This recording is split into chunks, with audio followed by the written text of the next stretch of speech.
আসলে বিধিয়ক কি এবং বিধেয় কি। এখানে আমাদেরকে মনে রাখতে হবে বিধেয় এটি হচ্ছে মূলত একটি পদের নাম, আর বিধিয়ক এটি হচ্ছে একটি সম্পর্কের নাম। তাহলে আমরা মনে রাখবো এই বিধিয়ক বলতে আমরা বুঝবো একটি সম্পর্ক, আর বিধেয় এটি বলতে আমরা বুঝবো এটি হচ্ছে একটি পদ। তাহলে বিধেয়ক এটি একটি সম্পর্কের নাম এবং বিধেয় এটি হচ্ছে একটি পদ।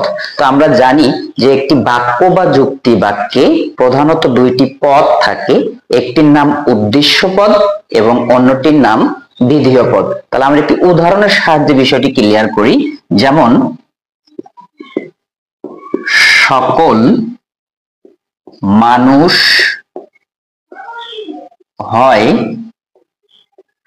জীব। সকল মানুষ হয় জীব। এই যুক্তি বাক্যটির মধ্যে প্রধানত দুইটি পদ রয়েছে।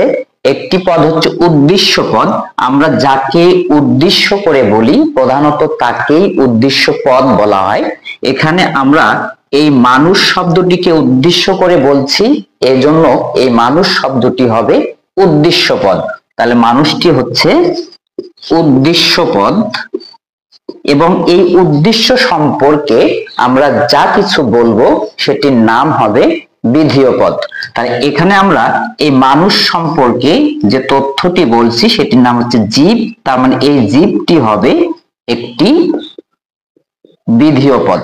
তাহলে আমরা বাক্য বা যুক্তি বাক্যের মধ্যে প্রধানত দুই ধরনের পদ পেয়ে থাকি, তার একটি উদ্দেশ্য এবং অন্যটির নাম হচ্ছে বিধেয় পদ। তবে এই দুইটি পদের মধ্যে অর্থাৎ উদ্দেশ্য এবং বিধেয় এই দুইটি পদের মধ্যে যদি অনিবার্য সম্পর্ক থাকে, এই অনিবার্য সম্পর্কটির নামই হচ্ছে বিধেয়ক, অর্থাৎ সম্পর্কের নাম হচ্ছে বিধেয়ক। তাহলে এখানে আমাদের খেয়াল রাখতে হবে এই মানুষ এবং জীব এই দুইটি পদের মধ্যে অনিবার্য সম্পর্ক আছে কিনা, অর্থাৎ আমি এই মানুষ সম্পর্কে যে জীব তথ্যটি দিয়েছি এই জীব তথ্যটি এই মানুষের ভিতরে অন্তর্ভুক্ত কিনা। যদি এই দুইটি বিষয়ের মধ্যে অনিবার্য সম্পর্ক থাকে এই সম্পর্কটির নাম হচ্ছে বিধেয়ক।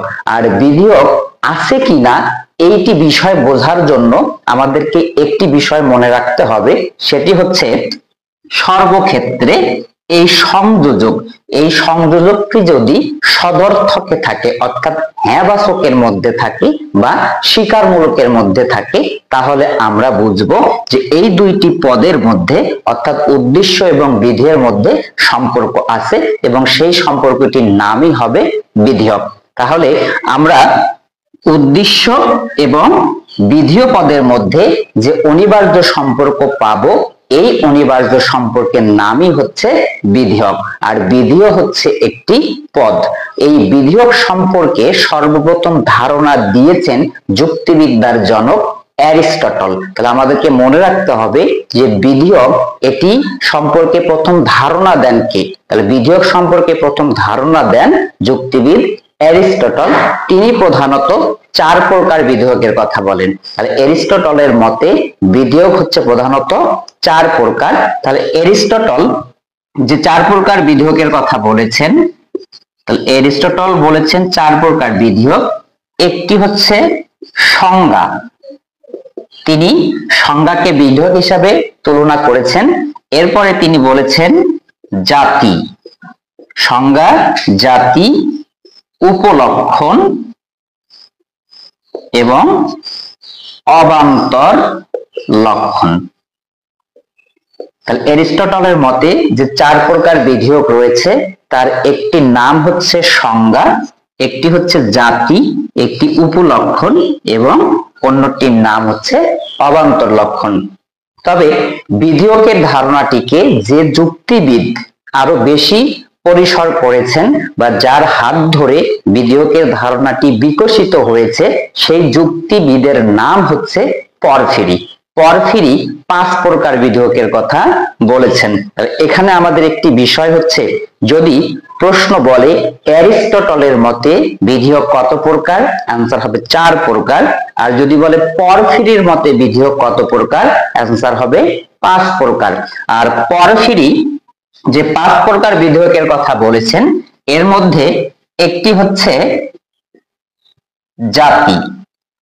পরফিরির মতে একটি বিধেয়ক হচ্ছে জাতি, এরপরে রয়েছে উপজাতি, জাতি উপজাতি, এরপরে রয়েছে লক্ষণ বা বিভেদক লক্ষণ, এবং এর সাথে দুইটি বিষয় জড়িত আছে এরিস্টটলের, এটি হচ্ছে উপলক্ষণ এবং অবান্তর লক্ষণ। অর্থাৎ পরফিরি যে 5 প্রকার বিধেয়কের কথা বলেছেন সেই 5 প্রকার বিধেয়কের অন্তর্ভুক্ত বিধেয়কগুলো হচ্ছে জাতি, উপজাতি, লক্ষণ বা বিভেদক লক্ষণ, একটি হচ্ছে উপলক্ষণ এবং সর্বশেষটি হচ্ছে অবান্তর লক্ষণ।